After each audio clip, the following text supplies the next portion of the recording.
雪平相馬って言います。この学園のことは正直踏み台としか思ってないです。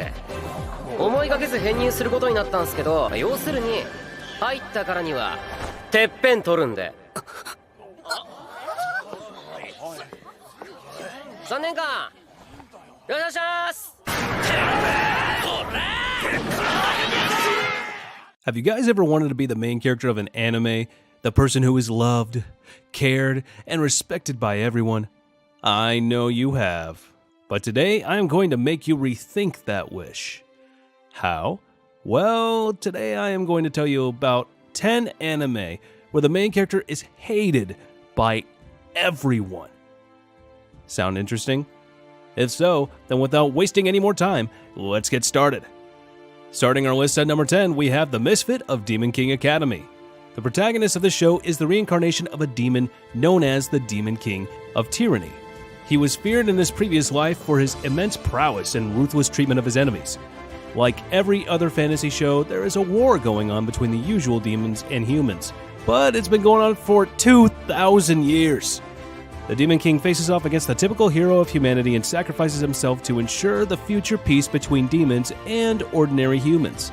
But 2 millennia later, he reincarnates, and after that he soon learns that the level of the magic in the world has drastically decreased during his absence. Moreover, when he enrolls at the academy to reclaim his rightful title, he finds out that the demon kind remember him differently. His personality, his deeds, and even his legacy are all falsified and masked beneath the name of an imposter. So all the students do not believe him when he says that he is the true Demon King. Not just that, they brand him as a misfit, as he was not from a noble family. They look down on him, despise him, and even underestimate his powers. Well, that just sucks. Next at number 9, there is My Little Monster. Well, in this show, there are 2 main characters. One is an introverted girl and the other is a delinquent boy. The introvert is extremely cold toward her classmates and only caring about her grades. However, her cold view of life begins to change when she meets the delinquent, a violent troublemaker who has stopped attending class after getting into a fight early in the school year. He is not much different from her and understands little about human nature and does not have any friends. But surprisingly, he immediately confesses his feelings towards the introvert girl upon meeting her. I have to admit, the dude has more courage than Eren Yeager. She begins to develop feelings for him, but is unsure what kind of emotion she is experiencing. But our dude, on the other hand, loves her and gets jealous to the point he could even be considered a yandere. The girl is ignored by everyone at school for her cold and introverted nature, and our dude is literally hated by everyone for knowing nothing but violence. I mean, bro was suspended on the first day of high school. Well, if you were thinking their life was depressing, they at least have each other. Confused? Well, keep watching. So, at number 8, we have Elfenlied. The main character of this anime is a mutant human named Lucy, a victim of inhumane scientific experimentation by the government. She possesses psychokinetic abilities and is armed with invisible blades. Well, that is one superpower to have, but the unusual horns on Lucy's head draws unwanted attention to her. Lucy is famous for killing anyone that makes her feel threatened, and that's some skill. Her monster strength means that she is not only avoided, but also feared. Not to mention that she is treated as a mere research subject, shunned by the very people who should take care of them, and being killed off for stupid reasons. Damn. Talk about misery. Then at number 7, we have Blue Exorcist. Do you guys remember Naruto and how everyone hated him for having the 9-tailed fox? Well, even that seems somewhat desirable when compared to Rin's situation. While his family and most of his friends were all exorcists, he had direct ties to Satan himself. So it comes as no surprise that Mephisto originally just wanted to kill him, only changing his mind out of pure curiosity. And just like every other shonen protagonist, our dude decides to attend a school of exorcism to strengthen himself and learn to control his demonic power. Apart from that, he acts like a normal 15-year-old boy for the most part.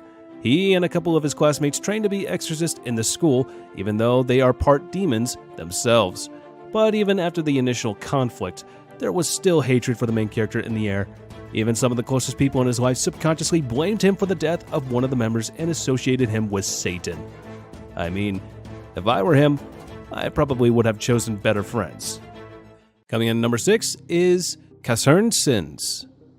Well, as weird as the name sounds, believe me, the story is even weirder. But before that, let me ask you a question.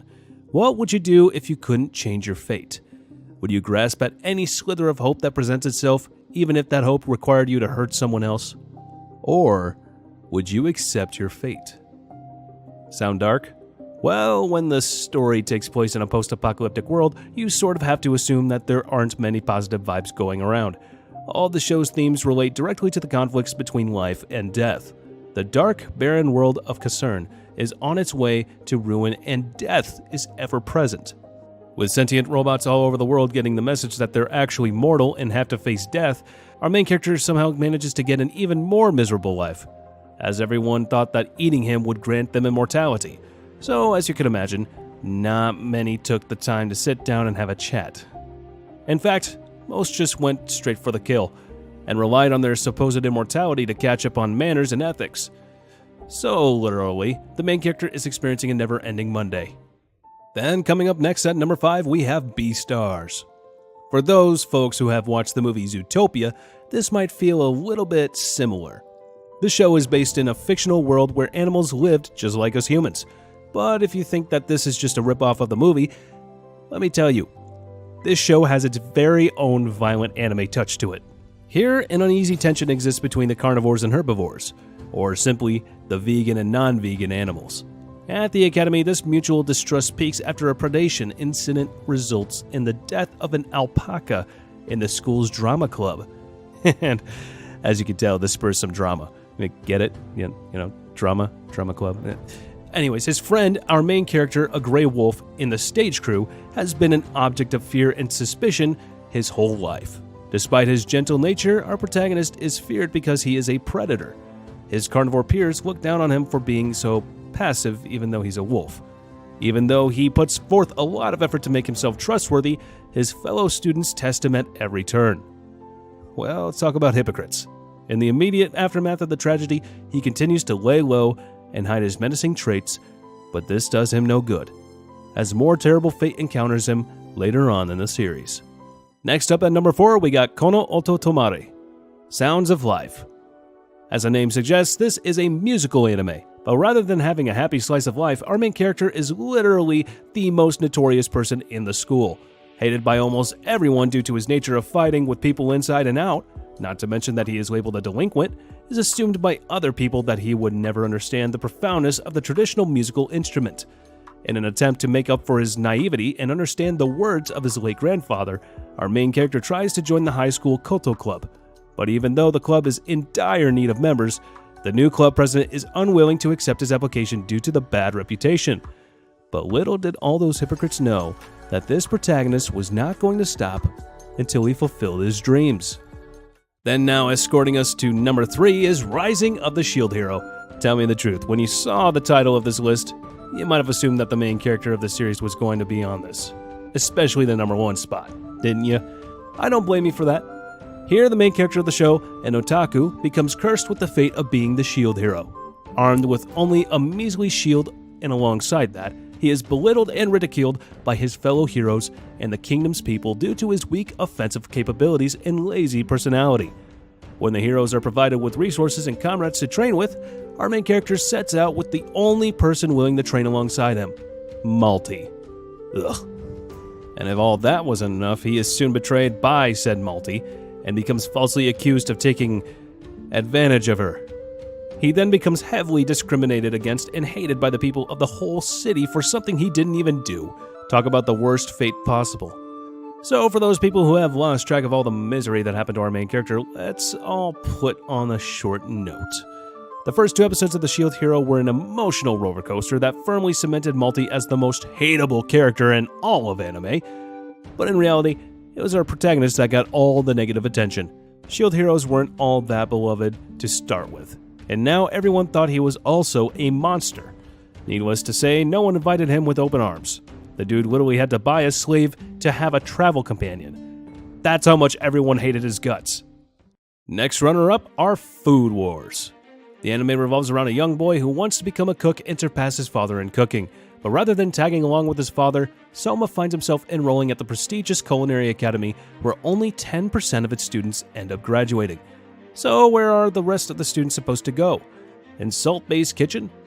Jokes apart, for an anime like Food Wars, he is the perfect protagonist. The protagonist announces to his entire class that he would be the best cook at his high school's orientation ceremony.